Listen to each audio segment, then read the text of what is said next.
والصلاة والسلام على رسوله محمد وعلى آله وصحبه أجمعين. قال الله تعالى في كتابه الكريم: أعوذ بالله من الشيطان الرجيم. بسم الله الرحمن الرحيم. لقد كان لكم في رسول الله أسوة حسنة لمن كان يرجو الله واليوم الآخر وذكر الله كثيرا. وقال الله تعالى: إن الله وملائكته يصلون على النبي يا أيها الذين آمنوا صلوا عليه وسلموا تسليما.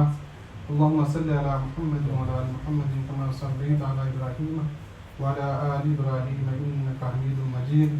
اللهم بارك على محمد وعلى آل محمد كما باركت على إبراهيم وعلى آل إبراهيم إنك حميد مجيد. اللہ تعالیٰ کا لاکھ لاکھ شکر اور احسان ہے. اللہ رب العزت نے آج کے مبارک دن میں ہمیں اپنے گھر میں آنے کی توفیق عطا فرمائی.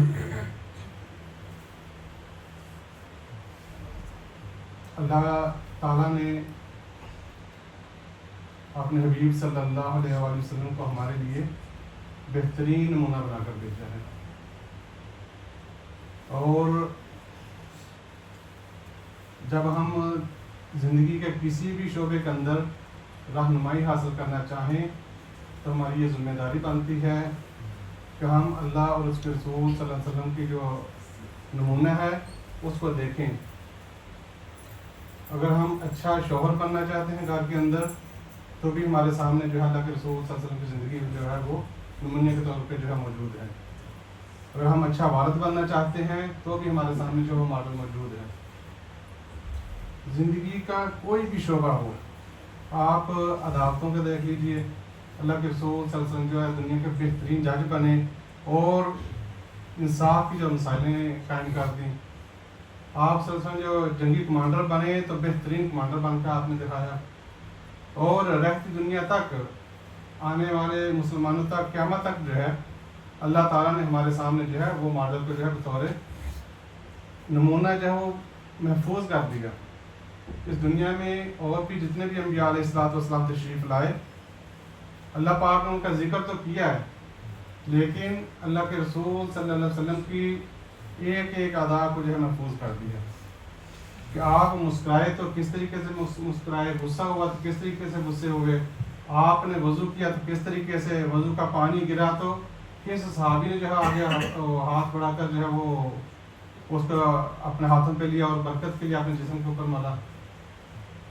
آج کے دور کے اندر جو ہے اس چیز کو اپنانے کی جو ہے اشد ضرورت ہے، کیونکہ جو سنت ہوتی ہے اللہ کے رسول صلی اللہ علیہ وسلم کی جو سنت ہے اس میں نہ ہم پلس کر سکتے ہیں نہ مائنس کر سکتے ہیں. جب ہم اپنی مرضی سے کوئی چیز اس میں پلس کریں گے تو آج آپ نے تھوڑی پلس کیا، آہستہ آہستہ جب وقت گزرتا جائے گا وہ چیز کچھ اور کی اور ہی بن جائے گی. جیسا کہ آج ہمارے سامنے موجود ہے ربیع الاول کا بابرکت مہینہ ہے. اللہ کے رسول صلی اللہ علیہ وسلم اس دنیا کے اندر تشریف لے کے آئے. کچھ شروع کے لوگوں نے آپ صلی اللہ علیہ وسلم کی ولادت کو ایک اچھے وہ نیت سے کیا ہوگا، بھائی جیسے ہم اپنے بچوں کی خوشی مناتے ہیں ہمیں اللہ کے رسول صلی اللہ علیہ وسلم کی بھی خوشی منانی چاہیے. جیسا کہ آج اس کی جو حالت ہو گئی ہے اس میں ڈول ڈمکے ہو رہے ہیں، ڈانس ہو رہے ہیں، ہجڑے ناچ رہے ہیں، وہ عالمین کیا کیا جو جس کا دین کے ساتھ جو ہے وہ کوئی تعلق نہیں ہے. آپ ایسے ہی نہیں کہا ہے. اللہ کے رسول ربیع الاول کا مہینہ آتا ہے، جیسے رمضان کا مہینہ آتا ہے، ہم کیا تقویٰ بڑھانے کی ہمیں ضرورت ہوتی ہے، اس کا ایک مقصد ہوتا ہے. تو آپ اللہ کے رسول صلی اللہ علیہ وسلم کی زندگی کا مطالعہ کریں، اس کو دیکھیں کہ اللہ کے رسول صلی اللہ علیہ وسلم نے جو ہے ہم تک یہ پیغام پہنچایا تو کیسے پہنچایا، آپ صلی اللہ علیہ وسلم کی زندگی کا مقصد کیا تھا. اللہ تعالیٰ نے جو ہے یعنی ان کو ایک مشن دے کے بھیجا. ہمارے اکابرین کے سامنے جو ہے اللہ کے رسول صلی اللہ علیہ وسلم نے جو ہے پوچھا تھا کہ کیا میں نے تم لوگوں کو اللہ تعالیٰ کے پیغام پہنچا دیا؟ تو سب جو ہمارے صحابہ اکرام تھے، ہمارے جو آباء و اجداد تھے، یک زبان ہو کر کہا کہ یا رسول اللہ آپ نے پہنچایا نہیں ہے بلکہ آپ نے یہ پیغام پہنچانے کا حق ادا کر دیا ہے. وہ سلسلہ ابھی تک جو ہے وہ سلسلہ چل رہا ہے، اور اللہ کے رسول صلی اللہ علیہ وسلم کی بہت بڑی جو ہے وہ چیز نہیں رکھی کہ آپ جو عالم فاضل بنیں گے تو پھر ہی آپ دعوت کا کام کر سکتے ہیں. آپ صلی اللہ علیہ وسلم نے فرمایا کہ بلغوا عنی ولو آیا، آپ جو ہے آپ اگر ایک آیت کے بارے میں بھی علم ہے تو آپ دوسرے لوگوں تک اس کو پہنچائیں. تو اس طرح یہ چیز میرے اور آپ کے ذمہ ہے.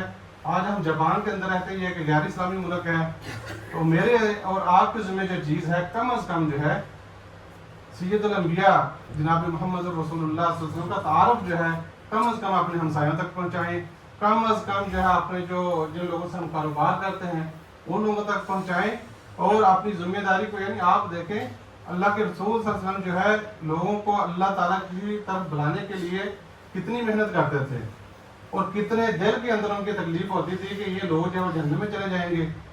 آپ خود سوچیں اور ایمانداری سے اس کو سوچیں کہ جاپانی لوگ ہیں، اتنے شریف لوگ ہیں، کیا یہ جہنم میں چلے جائیں تو ہمیں تکلیف نہیں ہوگی؟ یہ میری اور آپ کی ذمہ داری ہے کہ ہمارے کم از کم جاننے والوں کے سامنے اللہ اور اس کے رسول صلی اللہ علیہ وسلم کا کم از کم تعارف پہنچ جائے، اور ہم اس سے بری ذمہ ہو جائیں۔ کہیں ایسا نہ ہو کہ یہ لوگ جو ہیں جب اللہ تعالیٰ ان کو جہنم میں پھینکنے لگے، یہ لوگ کہ یا اللہ ہمیں تو پتہ نہیں ہم جہنم میں کیوں جا رہے ہیں، تو ہاں بھائی فلاں بھائی آپ کے ساتھ ملتے انہوں نے میرا پیغام نہیں پہنچایا۔ اللہ کے رسول صلی اللہ علیہ وسلم کو یہ دل کے ساتھ جو ہے اللہ تعالیٰ نے اس کا یعنی نقشہ کھینچا قرآن کے اندر کہ کیا آپ اپنے آپ کو ہلاک ہی کر دیں گے اگر یہ لوگ ایمان نہیں لے کے آئے؟ یہ جو ہے سنت یہ بھی اپنانے کی ضرورت ہے۔ اللہ کے رسول صلی اللہ علیہ وسلم تو طائف میں پتھر کھانے کیوں گئے تھے؟ کیوں پتھر پڑے انہیں؟ اللہ تعالیٰ کا دین پہنچانے کے لیے گئے تھے۔ یہ میری اور آپ کی ذمہ داری بنتی ہے کہ آج اس مکی دور کے اندر ہم موجود نہیں ہیں۔ دنیا کی اللہ تعالیٰ نے ساری نعمتوں سے ہمیں یہاں نوازا ہے، ہم اپنے بہترین کھانا کھاتے ہیں، بہترین کپڑا پہنتے ہیں، جو ہم کرنا چاہتے ہیں وہ آسانی کے ساتھ کر لیتے ہیں، مساجد موجود ہیں۔ اللہ کے رسول صلی اللہ علیہ وسلم کا جو اصل جو مشن تھا، ایک ایک گھر کے اندر جو اللہ تعالیٰ کا پیغام جو پہنچانا تھا وہ پہنچا کر چلے گئے۔ وہ اپنے دور کے اندر ہمارے جو اکابرین تھے انہوں نے جواب دے دیا تھا، اور اللہ کے رسول صلی اللہ علیہ وسلم نے اللہ تعالیٰ کو اغوا کر کے کہا تھا کہ اللہ تو گواہ رہنا، میں نے تیرا پیغام جو ہے تو لوگوں تک پہنچا دیا۔ جی ساتھی، آج ہمیں جو ہے اللہ کے رسول صلی اللہ علیہ وسلم سے اگر سچی محبت ہے تو ہمیں اس کا جو ہے اظہار اس طریقے سے کرنا چاہیے، کم از کم جو ہمارے جاننے والے جو لوگ ہیں ان لوگوں تک جو ہے اللہ کے رسول صلی اللہ علیہ وسلم کا جو پیغام جو ہے لازمی پہنچائیں۔ اللہ تعالیٰ مجھے بھی اس کی توفیق دے، اور ہم بحیثیت مسلمان اس ذمہ داری کا احساس کرنے کی توفیق عطا فرمائے۔ جس ساتھیوں، دنیا کے اندر جب بھی آپ کہیں کوئی مسئلہ پیش ہو جائے تو آپ کے سامنے جو ہے اللہ کے رسول صلی اللہ علیہ وسلم کی زندگی کو جو بہترین نمونے کے طور پر پیش کیا گیا ہے، چاہے عبادات ہوں، کوئی بھی معاملہ آ جائے۔ بڑا مشہور واقعہ بھی موجود ہے کہ اللہ کے رسول صلی اللہ علیہ وسلم کے پاس گھر میں 3 صحابی آتے ہیں اور اللہ کے رسول صلی اللہ علیہ وسلم کے بارے میں پوچھتے ہیں کہ آپ صلی اللہ علیہ وسلم کی زندگی جو ہے کیسے گزرتی ہے۔ تو وہ ان میں جو سارے واقعات کو سننے کے بعد جو ہے وہ صحابی کہتے ہیں کہ میں تو جو ہے ساری عمر شادی نہیں کروں گا، کیونکہ اللہ کے رسول صلی اللہ علیہ وسلم جو ہے وہ بخشے آئے ہیں۔ ایک کہتا ہے کہ میں تو ساری عمر روزے رکھوں گا، وہ کہتے ہیں اللہ کے رسول صلی اللہ علیہ وسلم جو ہے وہ تو سید الانبیاء ہیں، اللہ تعالیٰ نے تو ان کو سب کو یعنی سارے گناہ جو معاف کیے ہوئے ہیں۔ اور اسی طریقے سے 3 صحابی جو ہے وہ باتیں کہہ کر چلے جاتے ہیں، تو اللہ کے رسول صلی اللہ علیہ وسلم نے ان کی جو تعریف کوئی نہیں کی، حالانکہ وہ کہتے ہیں کہ ساری عمر رات جو عبادت کروں گا، پھر روزے رکھوں گا، شادی نہیں کروں گا، تو ہماری عبادات کے اندر جو ہے وہ خلل پڑتا ہے۔ عام بندہ دیکھے یار یہ تو جو ہے یہ تو بڑے نیکی کے کام ہے، اللہ کے رسول صلی اللہ علیہ وسلم نے فرمایا نہیں، میں جو ہے روزے بھی رکھتا ہوں اور افطار بھی کرتا ہوں، اور میں راتوں کو سوتا بھی ہوں اور جاگتا بھی ہوں، اور نکاح جو ہے میری سنت ہے، جس نے میری سنت سے منہ موڑا اس کا مجھ سے کوئی تعلق نہیں ہے۔ اس عبادات کے اندر بھی دیکھیں، معاملات کے اندر بھی دیکھیں، ہمارے سامنے جو ہے اللہ تعالیٰ نے بہترین نمونہ جو پیش کیا ہے، اور یہ اس کو قیامت تک جو ہے وہ محفوظ فرما دیا ہے۔ ہمیں اپنے والدین کے بارے میں اتنی چیزیں معلوم نہیں ہوں گی جتنی اللہ تعالیٰ کے اللہ کے رسول صلی اللہ علیہ وسلم کے بارے میں معلوم ہے۔ اللہ تعالیٰ سے دعا ہے کہ ہمیں اس پہ عمل کرنے کی جو توفیق عطا فرمائے۔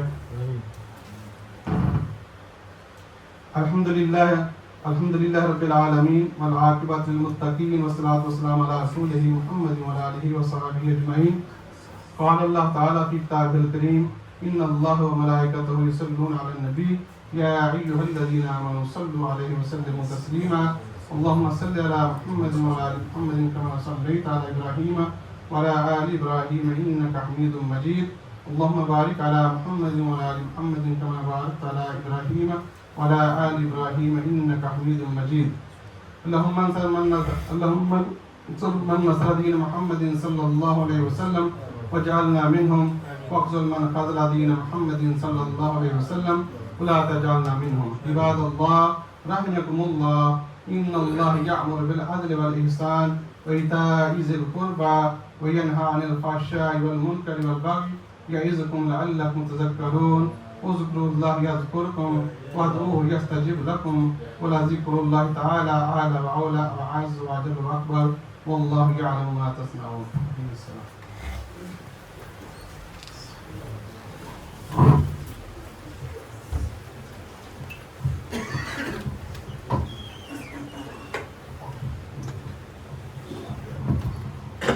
الله أكبر الله أكبر الله أكبر الله أكبر أشهد أن لا إله إلا الله أشهد أن لا إله إلا الله أشهد أن محمدا رسول الله أشهد أن محمدا رسول الله حي على الصلاة حي على الصلاة حي على الفلاح حي على الفلاح قد قامت الصلاة الله أكبر الله أكبر لا إله إلا الله حق لا إله إلا الله. استووا صفوفكم وسدوا الخلل.